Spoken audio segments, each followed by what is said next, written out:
Hare Krishna to everyone. Chapter 8 Krishna book विराट स्वरूप का दर्शन। इस घटना के बाद वसुदेव ने अपने कुल पुरोहित गर्ग मुनि से कहा कि वे नंद महाराज के यहाँ जाकर ज्योतिष के अनुसार कृष्ण के भविष्य की गणना करें। गर्ग मुनि महान ऋषि थे जिन्होंने अनेक तपस्याएं की थी और जो यदुवंश के पुरोहित नियुक्त हुए थे। जब गर्ग मुनि नंद महाराज के यहाँ पहुँचे तो वे उन्हें देखकर परम प्रसन्न हुए और तुरंत ही हाथ जोड़कर खड़े हो गए तथा उन्होंने उनका आदर अभिवादन किया। उन्होंने गर्ग मुनि का इस भाव से स्वागत किया मानो को ईश्वर या श्री भगवान की पूजा कर रहा हो।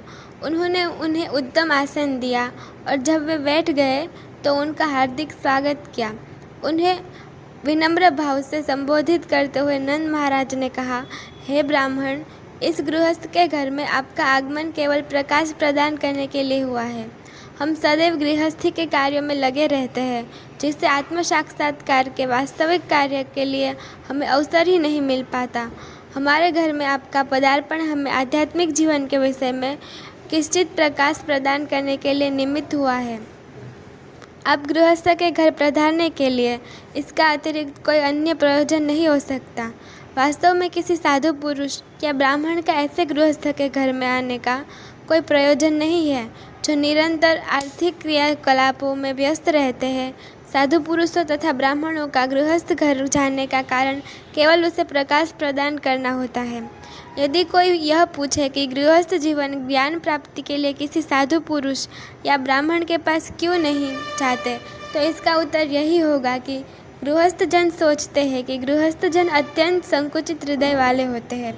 सामान्य गृहस्थ जीवन सोचते हैं कि उनका प्रधान कार्य पारिवारिक मामलों में व्यस्त रहना है और आत्म साक्षात्कार या आध्यात्मिक ज्ञान का प्रकाश गौण है। केवल दयावश ही साधु पुरुष तथा ब्राह्मण जन गृहस्थ के घर जाते हैं। नंद महाराज ने गर्ग मुनि को ज्योतिष विज्ञान का सबसे बड़ा पंडित कहकर संबोधित किया।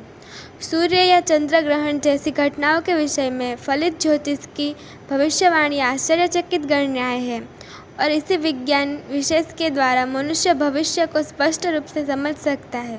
गर्ग मुनि इस ज्ञान में पटु थे। इस ज्ञान के द्वारा यह जाना जा सकता है कि मनुष्य के विगत कर्म क्या थे जिसके परिणाम स्वरूप मनुष्य जीवन में सुख या दुख भोग सकता है। नंद महाराज ने गर्ग मुनि को सर्वश्रेष्ठ ब्राह्मण भी कहा। ब्राह्मण वह है जो परमेश्वर के ज्ञान में दक्ष हो। परमेश्वर के ज्ञान के बिना मनुष्य ब्राह्मण नहीं माना जा सकता। इस प्रसंग में प्रयुक्त सही शब्द ब्रह्म विद्वान है, जिसका अर्थ है वे पुरुष जो परमेश्वर को भली भांति जानते हैं। एक दक्ष ब्राह्मण अन्य उपजातियों क्षत्रिय तथा वैश्यों को सुधारने की सुविधाएं प्रदान कर सकता है। शूद्र कोई संस्कार संपन्न नहीं करते। ब्राह्मण को क्षत्रिय तथा वैश्य का गुरु या पुरोहित माना जाता है। नंद महाराज जाति के वैश्य थे और वे गर्ग मुनि को सर्वोच्च ब्राह्मण मानते थे। अतः उन्होंने अपने दोनों धर्मपुत्रों कृष्ण तथा बलराम को संस्कार कराने के लिए उन्हें समर्पित किया। नंद महाराज ने कहा कि न केवल इन दोनों बालकों को अपितु सारे मनुष्यों को चाहिए कि जन्म के पश्चात किसी योग्य ब्राह्मण को अपना गुरु बनाए। इस प्रार्थना पर गर्ग मुनि ने उत्तर दिया, वसुदेव ने मुझे इन बालकों का विशेष रूप से कृष्ण का संस्कार कराने के लिए भेजा है। मैं उनका कुल पुरोहित हूँ और अगर मैं इन संस्कार कराऊँ तो संयोगवश यह लगेगा कि कृष्ण देवकी के पुत्र है। अपनी फलित ज्योतिष गणना से गर्ग मुनि समझ गए थे कि कृष्ण देवकी के पुत्र है, किंतु नंद इससे सर्वथा अनजान थे। परोक्ष रूप से उन्होंने यह कहा कि कृष्ण तथा बलराम दोनों वसुदेव के पुत्र थे। बलराम वसुदेव के पुत्र रूप से विख्यात थे क्योंकि उनकी माता रोहिणी विद्यमान थी, किंतु कृष्ण के विषय में नंद को ज्ञात न था। गर्ग मुनि ने अप्रत्यक्ष रूप से यह प्रकट कर दिया कि कृष्ण देवकी के पुत्र है। उन्होंने नंद महाराज को यह भी आगाह कर दिया कि यदि वे संस्कार संपन्न कराएंगे तो पापी कंस समझ जाएगा कि कृष्ण देवकी तथा वसुदेव के पुत्र है। गणना के अनुसार देवकी के कन्या नहीं होनी चाहिए, किंतु प्रत्येक व्यक्ति यही कहता है कि देवकी की 8वीं संतान कन्या है। इस प्रकार गर्ग मुनि ने नंद महाराज को सूचित किया कि कन्या तो यशोदा के उत्पन्न हुई थी और कृष्ण देवकी से उत्पन्न थे और वे परस्पर बदल लिए गए थे। उस कन्या या दुर्गा ने भी कंस को सूचित किया था कि उसे मारने वाले बालक ने अन्यत्र जन्म ले लिया है। गर्ग मुनि ने कहा, यदि मैं आपके पुत्र का नामकरण संस्कार करता हूँ और यदि वह उस कन्या द्वारा कंस के प्रति की गई आकाशवाणी को पूरा कर देता है, तो संभव है कि वह पापी असुर आकर नामकरण के बाद इस बालक का भी वध कर दे। अतः मैं इन सभी भावी विपत्तियों का उत्तरदायी नहीं बनना चाहता। गर्ग मुनि के वचन सुनकर नंद महाराज बोले, यदि ऐसा आशंका है तो अच्छा होगा कि नामकरण संस्कार का भव्य आयोजन न किया जाए। आपके लिए यही श्रेयस्कर होगा कि आप केवल वैदिक मंत्रों का उच्चारण करके संस्कार संपन्न करा दें। हम द्विज हैं और मैं तो आपकी उपस्थिति का लाभ उठा रहा हूँ, अतः बिना धूमा धड़ाका के नामकरण संस्कार संपन्न करा दें। नंद महाराज नामकरण संस्कार को गुप्त रखना चाहते थे, किंतु यह भी चाह रहे थे कि गर्ग मुनि यह संस्कार संपन्न करें। जब नंद महाराज ने इतनी उत्सुकता के साथ गर्ग मुनि से प्रार्थना की, तो उन्होंने गुप्त रूप से नंद की गौशाला में नामकरण संस्कार संपन्न किया। उन्होंने नंद को बताया कि रोहिणी पुत्र बलराम अपने परिवार वालों तथा परिजनों के लिए अत्यंत मोहक होगा, अतः राम कहलाएगा। भविष्य में वह अद्वितीय बलशाली सिद्ध होगा, अतः बलराम कहलाएगा। गर्ग मुनि ने आगे बताया, चूँकि आपके कुल तथा यदुकुल में घनिष्ठ संबंध है, अतः उस बालक का एक नाम शंकर्षण भी होगा। इसका अर्थ यह हुआ कि गर्ग मुनि ने रोहिणी के पुत्र के 3 नाम रखे, बलराम, शंकर्षण तथा बलदेव। उन्होंने चातुर्य से यह बात प्रकट न होने दी कि बलराम भी देवकी के गर्भ में प्रकट हुए थे और बाद में उन्हें रोहिणी के गर्भ में स्थानांतरित किया गया था। कृष्ण तथा बलराम सगे भाई सहोदर है और मूलतः देवकी के पुत्र है। तब गर्ग मुनि ने नंद महाराज को जानकारी दी, जहाँ तक आपके पुत्र का प्रश्न है, इस बालक ने विभिन्न युगों में विभिन्न शारीरिक रंग धारण किए हैं। सर्वप्रथम इसने श्वेत रंग धारण किया, फिर लाल, तब पीला और अब श्याम रंग धारण किया है। इसके अतिरिक्त यह पहले वसुदेव का पुत्र था, अतः इसका नाम वासुदेव तथा कृष्ण होना चाहिए। अतः कुछ लोग इसे कृष्ण कहकर पुकारेंगे और कुछ वासुदेव कहकर। किंतु आपको एक बात जान लेनी चाहिए कि अपनी विभिन्न लीलाओं के कारण इस बालक के अन्य अनेक नाम तथा कार्यकलाप होते रहे हैं। गर्ग मुनि ने नंद महाराज को यह भी संकेत किया कि उनका पुत्र गिरिधारी भी कहलाएगा, क्योंकि यह गोवर्धन पर्वत उठाने का असाधारण कृत्य करेगा। क्योंकि वे भूत तथा भविष्य के जानने वाले ज्योतिषी थे, अतः वे बोले, मैं इसके कार्य तथा नाम के विषय में हर बात जानता हूँ, किंतु अन्य लोग नहीं जानते। यह बालक समस्त ग्वालों तथा गायों का अत्यंत प्यारा होगा। वृंदावन में अत्यंत लोकप्रिय होने के कारण यह आपके लिए कल्याणकारी होगा। इसकी उपस्थिति में आप समस्त सांसारिक विपत्तियों को पार कर सकेंगे, चाहे कितने भी विरोधी तत्व क्यों न आ जाए। हे ब्रजराज, जब जब राजनीतिक कुव्यवस्था हुई है, इस बालक ने अपने पूर्व जन्म में चोर उचक्कों से साधुजनों की कई बार रक्षा की है। आपका पुत्र इतना बलशाली है कि जो भी इसका भक्त होगा उसे शत्रु सत्ता नहीं पाएंगे। जिस प्रकार विष्णु सदैव देवताओं की रक्षा करते हैं, उसी तरह आपके पुत्र सभी भक्त भी नारायण भगवान के द्वारा सदैव सुरक्षित रहेंगे। नारायण अर्थात भगवान के स्तर पर आपका बालक शक्ति, सौंदर्य तथा ऐश्वर्य में हर तरह से उन्नति करेगा। अतः मेरी सलाह है कि आप इसकी सुरक्षा अत्यंत सतर्कतापूर्वक करें, जिससे यह किसी व्यवधान के बिना विकास कर सके। दूसरे शब्दों में गर्ग मुनि ने नंद महाराज को यह भी बताया, चूँकि वे नारायण के परम भक्त हैं, अतः भगवान नारायण ने उन्हें अपने ही समान पुत्र दिया है। साथ ही गर्ग मुनि ने यह भी संकेत किया, आपके पुत्र को अनेक असुर सताएंगे, अतः सावधान रहे और उसकी रक्षा करें। इस प्रकार गर्ग मुनि ने नंद महाराज को विश्वास दिलाया कि साक्षात नारायण उनके पुत्र बने हैं। उन्होंने अनेक प्रकार से उनके पुत्र के दिव्य गुणों का वर्णन किया। यह जानकारी देकर गर्ग मुनि अपने घर वापस चले आए। नंद महाराज अपने को परम शक्तिशाली भाग्यशाली व्यक्ति मानने लगे और ऐसा आशीर्वाद प्राप्त करके उन्हें परम संतोष हुआ। इस घटना के बाद कुछ समय बाद बलराम तथा कृष्ण दोनों ही हाथों और घुटनों के बल सरकने लगे। इस प्रकार चलते हुए वे अपनी माताओं तथा प्रमुदित करते रहते।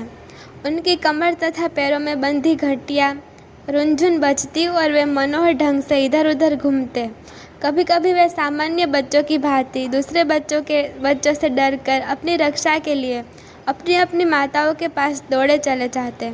कभी वृंदावन की मिट्टी में रेंगने के कारण उनके शरीर मिट्टी से लथपथ हो जाते।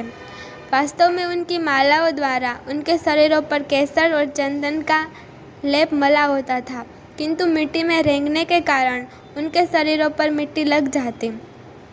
जो ही वे यशोदा तथा रोहिणी के पास रेंगने आते, वे उन्हें गोद में उठाकर साड़ी के आंचल से ढककर दूध पिलाती। जब वे पयपान करते रहते तो माताएं उनकी दंतुलियाँ देखती रहती। उनके पुत्र को बढ़ता देखकर उनकी प्रसन्नता बढ़ जाती। कभी कभी नटखट बालक गौशाला तक रेंग जाते और बछड़े की पूंछ पकड़कर खड़े हो जाते। इससे बछड़े विचलित होकर इधर उधर दौड़ने लगते और बच्चे मिट्टी तथा गोबर के ऊपर घिसट जाते। इस कौतूहल को देखने के लिए यशोदा तथा रोहिणी अपने पड़ोसिनों के यानी गोपियों को बुला लेती। ये गोपियाँ कृष्ण की लीलाएं देखकर दिव्य आनंद में लीन हो जाती और प्रसन्नतावश वे जोर जोर से हंसने लगती। नंद महाराज अपने को परम भाग्यशाली मानते थे। कृष्ण तथा बलराम दोनों ही इतने चंचल थे कि यशोदा तथा रोहिणी अपने अपने गृह कार्य में व्यस्त रहते हुए उन्हें गायों, बैलों, बंदरों, जल, अग्नि तथा पक्षियों से बचाने का प्रयास करती। अपने बालकों को सुरक्षा के लिए सदैव उत्सुक रहने तथा गृह कार्य में व्यस्त रहने के कारण वे शांतिपूर्वक रह भी न पाती थी। अल्पकाल में कृष्ण तथा बलराम दोनों ही उठकर खड़े होने लगे और अपने पैरों से कुछ कुछ चलने लगे। जब वे दोनों चलने लगे तो उनके हमझोली उनके साथ हो लेते और वे सब मिलकर गोपियों तथा विशेष रूप से यशोदा तथा रोहिणी को परमानंद प्रदान करते। यशोदा तथा रोहिणी की समस्त गोपी सखियाँ वृंदावन में कृष्ण तथा बलराम के नटखट बाल सुलभ कार्यकलापों का आनंद लूटने लगी। इससे भी अधिक आनंद प्राप्ति के उद्देश्य से वे सब एकत्र होती और माता यशोदा के पास इन चंचल बालकों के शिकायत करने पहुंच जाती। कृष्ण माता यशोदा के सम्मुख बैठे होते, तभी सारी गोपियाँ यशोदा माता के उनकी शिकायत करने में लगती और जिससे वे सुन सकें। वे कहती, यशोदा जी, आप अपने नटखट कृष्ण को क्यों नहीं बरझती? वह हर प्रातः तथा सायंकाल बलराम के साथ हमारे घरों में आते हैं और गाय दूही जाने के पूर्व ही उनके बछड़ों को खोल देता है, जिससे वे गायों का सारा दूध पी जाते हैं। अतः जब हम दोहने जाती है तब दूध न होने के कारण हमें खाली बर्तन लेकर लौटना पड़ता है। यदि हम इस कृत्य के लिए कृष्ण तथा बलराम को धमकाती है तो वे ऐसी मनोहर हंसी हंसते हैं कि हम कुछ भी नहीं कर पाती। यही नहीं, आपके कृष्ण तथा बलराम को हमारे दही तथा माखन चुराने में बड़ा आनंद आता है। उसे चाहे हम कहीं भी क्यों न रखें, जब हम उन्हें दही तथा माखन चुराते पकड़ लेती है तो वे कहते हैं, आप हम पर चोरी का आरोप क्यों लगाती है? क्या आप समझती है कि हमारे घर में दही तथा मक्खन का अभाव है? कभी कभी वे मक्खन, दही तथा दूध चुराकर बंदरों को बांट देते हैं। जब बंदर भरपेट खा लेते हैं तो वे चिढ़ाते हैं कि यह दूध तथा दही तथा माखन रद्दी है। यहाँ तक कि बंदर भी उन्हें नहीं खाते। वे पात्रों को तोड़फोड़ कर इधर उधर बिखेर देते हैं। यदि हम दही, माखन तथा दूध को किसी एकांत अंधेरे स्थान पर रखती है तो आपके कृष्ण तथा बलराम अपने शरीर के आभूषणों तथा रत्नों के तेज से उस अंधेरे स्थान में भी ढूंढ लेते हैं। यदि कदाचित उन्हें छिपाया हुआ दही तथा मक्खन नहीं मिलता तो वे जाकर हमारे बच्चों को चिकोटी काटते हैं, जिससे वे रोने लगते हैं और वे दोनों भाग जाते हैं। यदि हम मक्खन दही को छीके पर ऊंचे टांग देती है तो वे अपनी पहुंच के बाहर होने पर भी चक्की के ऊपर काट के बक्स से रख वहाँ तक पहुँच जाते हैं। यदि वे वहाँ तक नहीं पहुँच पाते तो पात्र में छेद कर देते हैं। अतः हम सोचती है कि आप अपने बालकों के शरीर से सारे रत्न जड़ित आभूषण निकाल दें तो अच्छा हो। यह सुनकर यशोदा कहती, बहुत अच्छा, मैं कृष्ण के सारे रत्न उतार लूँगी जिससे वे अंधेरे में रखा माखन न ढूंढ पाए। तब गोपियाँ कहती, नहीं नहीं, आप ऐसा न करें, हम इनके रत्नों को उतार कर क्या करेगी। हम नहीं जानती कि ये कैसा बालक है जो बिना आभूषणों के भी इस प्रकार का तेज फैलाते रहते हैं जिससे वे अंधेरे में भी प्रत्येक वस्तु देख सकते हैं। तब माता यशोदा उन्हें बताती, अच्छा, तुम लोग अपना माखन तथा दही सावधानी से रखा करो जिससे वे वहाँ पहुँच ना सकें। तो उत्तर में गोपियाँ कहती, हाँ, वास्तव में हम ऐसा ही करती है, किंतु कभी कभी हम गृह कार्य में व्यस्त रहती है और ये नटखट बालक न जाने कैसे घर में घुसकर सारी वस्तुएं तहस नहस कर देते हैं। कभी कभी दही तथा माखन न चुरा सकने पर ये गुस्से में आकर स्वच्छ फर्श पर पेशाब कर देते हैं, कभी कभी उस पर थूक देते हैं। आप अपने बच्चे को देखो ना, वे किस प्रकार इस शिकायत को सुन रहे हैं। वे सारे दिन हमारे दही तथा माखन चुराने की योजना बनाते रहते हैं और अब किस तरह वे शांत अच्छे बालकों की तरह बैठे हैं। जरा उनके मुखमंडल तो देखें। जब माता यशोदा ने सारे उलाह सुनकर अपने बच्चों को डांटना चाहा तो उसके भोले भाले मुखमंडल को देखकर हंस पड़ी और डांट नहीं पाई।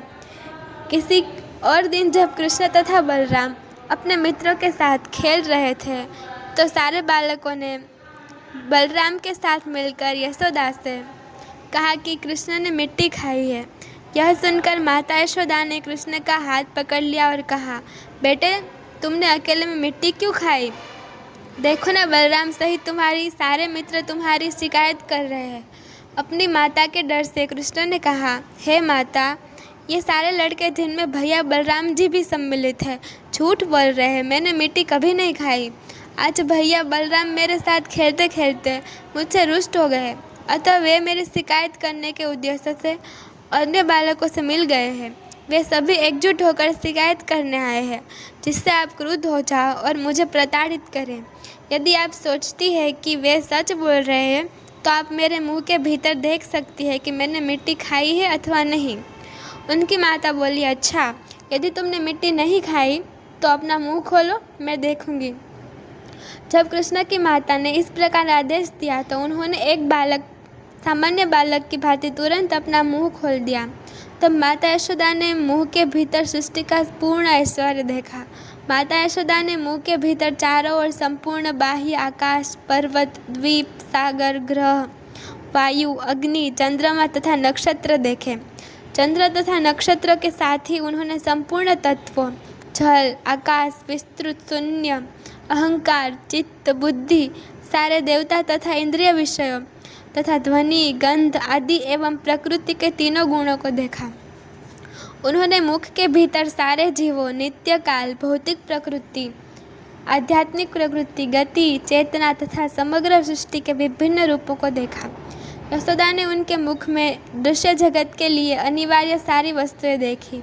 उन्होंने उनके मुख के भीतर कृष्ण को गोद लिए तथा अपना पयपान कराते अपने आप को भी देखा। वे यह सब देखकर भयभीत हो गई और आश्चर्य करने लगी कि वे सपना देख रही है या वास्तव में कुछ विचित्र दृश्य देख रही है। उन्होंने निष्कर्ष निकाला कि वे या तो स्वप्न देख रही थी या भगवान की माया का खेल देख रही थी। उन्होंने सोचा कि यह विचित्र वस्तुएं देखकर वे मानसिक रूप से विक्षिप्त तो नहीं हो गई। फिर सोचा, हो सकता है कि वह मेरे पुत्र की विराट योग शक्ति हो, अतः उसके मुख के भीतर ऐसा दृश्य देखकर मैं विचलित हो गई हूँ। अतः मैं उन श्री भगवान को नमस्कार करती हूँ जो चेतना, मन, कर्म एवं दार्शनिक कल्पना की अभिव्यक्ति से दूर है और जिनकी विविध शक्तियाँ व्यक्त तथा अव्यक्त का सृजन करती है। उनकी शक्ति में आत्मा तथा शारीरिक सत्ता का बोध होता है। उन्होंने फिर कहा, मुझे उनको सादर नमस्कार करना चाहिए जिनकी माया से मैं नंद को अपना पति तथा कृष्ण को अपना पुत्र समझ रही हूँ और यह सोच रही हूँ कि नंद की सारी संपत्ति मेरी है और सारे ग्वाले तथा ग्वालिनी मेरी प्रजा है। यह सब भ्रांति परमेश्वर की माया के कारण है। अतः मैं उनसे प्रार्थना करती हूँ कि वे सदैव मेरी रक्षा करते रहें। जब माता यशोदा इस प्रकार के दार्शनिक भाव से भरी हुई थी तो भगवान कृष्ण ने अपनी अंतरंगा शक्ति का फिर विस्तार किया। जिससे वे मातृ प्रेम के मोहग्रस्त हो गई। अतः तुरंत ही माता यशोदा के सारे दार्शनिक भाव को विस्मृत हो गए और उन्होंने कृष्ण को अपने पुत्र रूप में स्वीकार कर लिया। उन्हें अपनी गोदी में उठाकर भौतिक व मातृ प्रेम से अभिभूत हो गई और सोचने लगी। उन्हें उपनिषद और वेदांत सूत्र या योग पद्धति तथा सांख्य दर्शन से ग्रहण किए ज्ञान द्वारा ही समझा जा सकता है। फिर वे श्री भगवान को अपने द्वारा जन्मे बालक के रूप में सोचने लगी। निश्चय ही यशोदा ने अनेकानेक पुण्य कर्म किए होंगे, जिसके फलस्वरूप उन्हें परम सत्य श्री भगवान उनके पुत्र के रूप में प्राप्त हुए। उन्होंने उनका स्तनपान किया। इसी प्रकार नंद महाराज ने भी अनेक महान यज्ञ तथा पुण्य कर्म किए होंगे, जिससे कृष्ण उनके पुत्र बने और उन्हें अपना पिता कहकर संबोधित करने लगा। किंतु यह आश्चर्यजनक है कि वसुदेव तथा देवकी कृष्ण की दिव्य बाल लीलाओं से वंचित रहे। यद्यपि कृष्ण उन्हीं के असली पुत्र थे, आज भी अनेक साधुओं तथा संत पुरुष कृष्ण के बाल लीलाओं का गुणगान करते हैं, किंतु वसुदेव तथा देवकी इस बाल्यकाल की लीलाओं का साक्षात आनंद न उठा सके। इसका कारण सुखदेव गोस्वामी महाराज ने परीक्षित को इस प्रकार बतलाया। जब ब्रह्मा ने द्रोण नामक सर्वश्रेष्ठ वसु को अपनी पत्नी धरा के साथ संतान वृद्धि करने का आदेश दिया, तो उन्होंने ब्रह्मा जी से कहा, हे पिता, हमें आप आशीर्वाद दें। भविष्य में जब हम पुनः इस ब्रह्मांड में जन्म धारण करें, तो भगवान कृष्ण अपने अत्यंत मनोहर बाल्यपन के कारण उनका सारा ध्यान आकृष्ट करें। कृष्ण के साथ हमारे व्यवहार इतने प्रगाढ़ हो कि उन्हें साथ हमारी कृष्ण की बाल लीलाओं के श्रवण मात्र से ही प्रत्येक मनुष्य जन्म तथा मृत्यु के अविद्या सागर को पार कर सके। ब्रह्मा जी ने उन्हें यह वर दे दिया, जिसके फलस्वरूप द्रोण वृंदावन में नंद महाराज के रूप में और धरा नंद की पत्नी माता यशोदा के रूप में प्रकट हुई। इस प्रकार नंद महाराज तथा उनकी पत्नी यशोदा ने श्री भगवान को पुत्र रूप में प्राप्त करके अपनी शुद्ध भक्ति बढ़ाई और समस्त गोपियों तथा ग्वालों ने जो कृष्ण के सहयोगी थे, सहज ही कृष्ण के लिए अपनी प्रेम भावनाएं विकसित की। अतः ब्रह्मा जी ने वरदान की पूर्ति करने के लिए कृष्ण अपने पूर्ण अंश बलराम सहित प्रकट हुए और समस्त वृंदावन वासियों के दिव्य आनंद को बढ़ाने के लिए सारी बाल लीलाएं संपन्न की। इस प्रकार लीला पुरुषोत्तम भगवान श्री कृष्ण के अंतर्गत विराट रूप का दर्शन नामक 8वें अध्याय का भक्ति वेदांत तात्पर्य पूर्ण हुआ। हरे कृष्णा।